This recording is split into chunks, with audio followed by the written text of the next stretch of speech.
Bonjour et bienvenue à votre épisode du mardi sur Rise and Shine. Je m'appelle Gisèle Owona et je suis ravie de vous retrouver pour ce nouvel épisode consacré à l'amour et à l'estime de soi.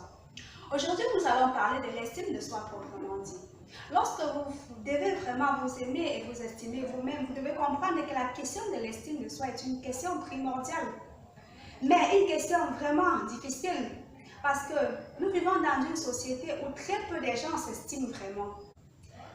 Beaucoup de gens souffrent de ce problème d'estime de soi, tout simplement parce qu'on n'a pas grandi dans un environnement qui était favorable à l'amour et à l'estime de soi. Nous avons grandi dans le regard des autres. On s'est identifié par rapport à ce que les autres pensaient de nous. Et les autres ne trouveront jamais que nous sommes suffisamment bien. Si nous attendons à ce que les autres nous valorisent, nous attendons à ce que les autres nous estiment, que les autres déterminent notre valeur, nous ne serons jamais bien aux yeux de ces gens, nous ne serons jamais bien aux yeux des autres. Donc il est temps vraiment de changer cela et d'apprendre à déterminer sa propre valeur et d'apprendre à s'estimer soi-même. Lorsque vous voulez vraiment vous estimer vous-même, lorsque vous voulez devenir cette personne que vous voulez être, vous devez être attentif à ces blocages que vous avez dans votre esprit. Pourquoi vous n'avez pas assez suffisamment? Pourquoi vous n'avez pas suffisamment d'estime de vous-même? Prenez un cahier et notez toutes ces choses qui vous font penser que vous n'avez pas suffisamment d'estime de vous-même. Si votre corps ne vous satisfait pas, si vous n'avez pas le poids qu'il faut, notez-le. Si vous n'avez pas la voix qu'il faut, notez-le. Si vous n'avez pas la démarche que vous voulez, notez-le. Si vous avez tellement tous ces points qui vous font manquer d'estime de vous-même, notez tous ces points, ne négligez aucun détail. Alors la deuxième étape, lorsque vous avez déterminé toutes ces choses qui vous font manquer d'estime de vous-même, la deuxième étape, c'est de prendre l'engagement de travailler point par point sur ces choses que vous avez déterminées. Si vous avez déterminé que vous n'avez pas le poids qu'il vous faut, décidez de faire de l'exercice physique, décidez de manger sainement, de mettre un terme à la malbouffe pour perdre suffisamment de kilos, pour retrouver cette forme que vous voulez. Si vous avez déterminé que votre voix n'est pas assez agréable pour vous, inscrivez-vous peut-être dans une chorale ou bien faites appel à quelqu'un qui va vous aider à améliorer votre voix. Si vous avez déterminé que vous ne parvenez pas peut-être à parler en public, il y a des outils nécessaires. Vous pouvez lire des livres, vous pouvez faire appel à un coach, vous pouvez faire tout ce que vous voulez pour vous améliorer. Mais de grâce, faites-le. Ne laissez pas les choses dans cet état et continuez à souffrir de votre manque d'estime de vous-même. Faites tout ce que vous pensez être à même de vous aider à vous améliorer, à gagner dans cette estime de vous-même. Pour ma petite histoire, lorsque j'ai eu mes 4 merveilleux garçons, vraiment je n'aimais plus mon corps. Je n'aimais plus la façon où j'avais pris le poids, etc. Lorsque je voyais un vêtement vraiment qui me plaisait et que j'achète le vêtement, je le mets, décidément, il n'a pas l'effet que je m'attendais à avoir. Alors, j'ai décidé de manger sainement, j'ai décidé de faire de l'exercice. Et jusqu'à présent, je fais de l'exercice tous les matins pour garder cette forme, pour mon énergie personnelle. Donc, il faut de la discipline.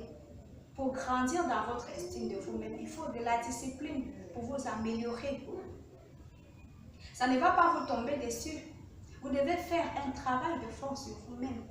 Vous pouvez chercher de l'accompagnement. Des gens qui vont vous soutenir, un coach qui peut vous soutenir, vous encourager à vous améliorer. Si vous sentez que vous avez besoin d'aide, ne vous le cachez pas. Cherchez cette aide dont vous avez besoin. Mais décidément, décidez de faire quelque chose.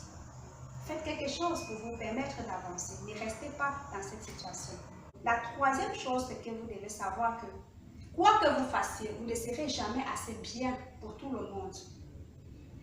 C'est à vous de déterminer votre propre valeur, de l'accepter et de la garder. Et de vous faire respecter tel que vous êtes. Pour décidément vraiment acquérir cette estime de soi, c'est vous-même qui devez définir votre niveau d'estime de soi. Arrêtez d'attendre que les autres vous estiment. Arrêtez d'attendre que les autres vous valorisent. Arrêtez de vous regarder dans le regard des autres.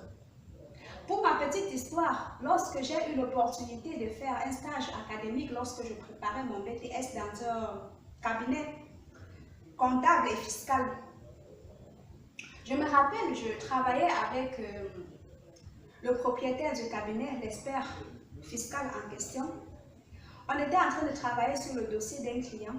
Il m'expliquait des choses que je ne comprenais pas très bien. Mais tout à coup, il me dit, mais pourquoi tu es bête comme ça? Il m'a crié dessus, pourquoi tu es bête comme ça? Je me suis arrêtée, je lui ai dit, monsieur, vous n'avez pas le droit de me dire que je suis bête. J'ai le droit d'apprendre, j'ai le droit de faire les erreurs, vous n'avez pas le droit de me dire ça.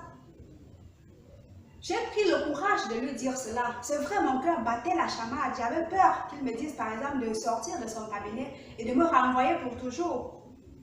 Mais j'ai eu le courage de défendre mon estime, de défendre ma dignité. Quoi qu'il m'en coûtait. Alors le monsieur a eu du recul. Il m'a dit, ok, ça suffit pour aujourd'hui. On peut arrêter là. Mais le lendemain, quand je suis revenue au cabinet, tout s'est bien passé. Et par la suite, lorsqu'il a assisté à ma soutenance, il n'a pas manqué de dire que j'étais son étudiante favorite. Et c'est vrai que c'était en présence de mon mari parce que par la suite également, j'ai découvert qu'ils étaient parentés, c'était des cousins. Mais par cet acte, j'ai pu obtenir du respect. Par cet acte, il a compris qu'il ne pouvait pas me dire n'importe quoi, il ne pouvait pas me traiter d'une certaine façon. Alors, gagner de l'estime de soi, avoir de l'estime de soi, c'est pouvoir aussi faire comprendre aux autres que vous n'acceptez pas n'importe quoi, que vous n'acceptez pas qu'ils vous parlent d'une certaine manière, qu'ils vous traitent d'une certaine manière. Tout cela est important pour construire votre estime de vous-même. Si vous acceptez d'être rabaissé, si vous acceptez qu'on vous manque de respect, décidément, il sera très difficile de construire votre estime personnelle. Et d'ailleurs, par la suite, avec cet encadreur, nous sommes devenus de très grands amis. C'est grâce à lui que j'ai eu une très bonne expérience dans la fiscalité et ça m'a valu vraiment des points sur le plan professionnel. Les gens vous traiteront par la manière que vous leur aurez accordée. Si vous accordez qu'on vous manque du respect, si vous accordez qu'on vous manque d'estime, qu'on vous manque de considération, ça continuera à être cela. Et vous allez souffrir de votre estime. Et vous allez souffrir du manque d'amour, vous allez souffrir du manque de confiance. Donc il est important pour construire votre estime de vous-même, de déterminer vos limites, de déterminer jusqu'à où vous pouvez supporter un certain nombre de choses et de le faire savoir à ceux avec qui vous collaborez. Alors, si vous avez aimé cette vidéo, n'oubliez pas de liker, de partager et de vous abonner définitivement à cette chaîne pour de futures vidéos plus intéressantes. Merci.